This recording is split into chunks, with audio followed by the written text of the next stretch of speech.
여러분은 몇 살부터가 노인이라고 생각하십니까?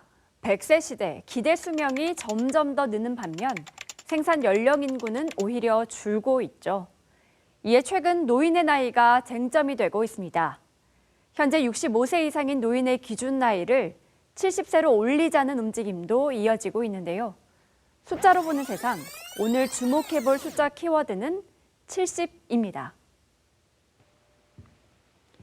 통용되는 노인 연령 만 65세가 쓰이기 시작한 건 지금으로부터 40여 년 전입니다. 1981년에 제정된 노인복지법을 통해 기준이 마련됐는데요. 이후 수십 년 동안 기초연금을 비롯한 복지 사업이 이 65세를 기준으로 이루어지고 있습니다. 통계청이 집계하는 생산 연령 인구 역시 15에서 64세까지로 기준을 삼고 있는데요. 하지만 세월이 흐르면서 인구 구성은 많이 달라져 있죠. 통계청의 자료를 보면 65세 이상 인구가 올해 처음으로 900만 명을 넘어섰습니다. 이는 전체 인구의 17.5%에 달하는 규모인데요.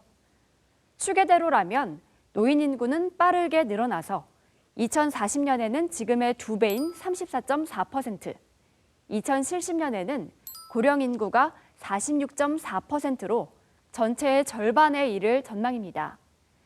이렇게 달라진 환경에 수명 또한 높아지면서 노인의 기준 연령이 높아져야 한다는 인식이 더 커지고 있습니다.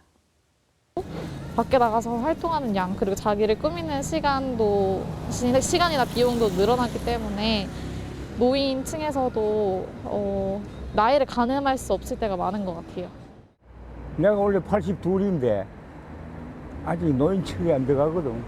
환갑 할지가 노인이라 지금 60은 청년이잖아. 그러니까 한 20년 산 거지. 못해도 70세는 넘어야 노인이라고 생각하고 있어요.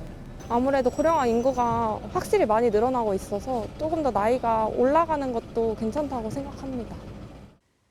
4개 여론조사 기관이 발표한 전국 지표조사에서 노인 기준 연령 상향에 반대한다는 응답은 34%, 찬성한다는 응답은 62%로 찬성 의견이 과반을 차지했습니다. 전 연령대에서 찬성한다는 의견이 훨씬 많았고 특히 60대와 70대 이상은 70% 내외로 가장 높은 찬성률을 보였습니다. 60대 이상 당사자도 노인의 기준이 달라져야 한다는 인식을 갖고 있는 건데요. 보건복지부가 만 65세 이상 만 97명에 물었더니 노년이 시작되는 연령에 대해 52.7%가 70에서 74세라고 답했고요. 14.9%는 75에서 79세, 80세 이상은 6.5%를 차지했습니다. 4명 중 3명이 노인의 기준 나이를 70세 이상으로 보고 있는 겁니다. 다만 노인의 기준 연령의 쟁점은 복지, 사회보장제도입니다. 대표 노인복지인 기초연금과 지하철 무임승차를 비롯해서 건강보험 피부양자 자격, 또 고궁과 박물관 무료 입장 등 혜택에 대한 재정 부담이 커지고 있는 상황인데요. 이에 복지 측면에서도 노인 기준 연령 상향에 대한 목소리가 늘고 있는 실정입니다. 하지만 그 전에 해결해야 할 문제가 있습니다.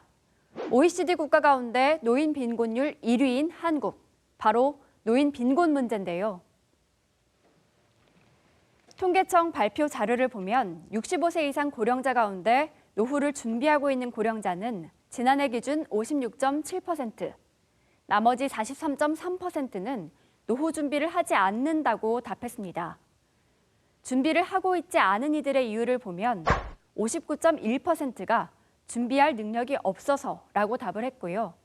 자녀에게 의탁하겠다라고 답한 사람이 29%로 뒤를 이었습니다. 이에 고령자의 절반이 넘는 54.7%는 취업 의사가 있다고 답을 했는데요. 그 이유로 생활비에 보태기 위해서라는 응답이 과반을 차지했습니다. 문제는 이들이 일을 하고 싶어도 자리가 없다는 건데요. 노인 문제 해결을 위해서 은퇴 시기를 늦춰야 한다는 목소리도 나오고 있습니다.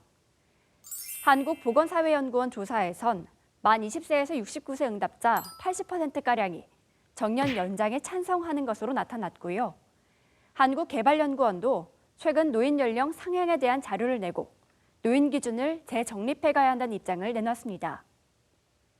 지금이라도 어떤 방식으로 어떤 스케줄에 따라서 노인 연령을 높여갈 것인가에 대한 논의가 필요하고 이러한 노인 연령 상향 계획을 바탕으로 해서 노동시장이라든지 교육시장에 대한 전반적인 개선의 노력이 필요할 수 있을 것이라고 생각이 듭니다.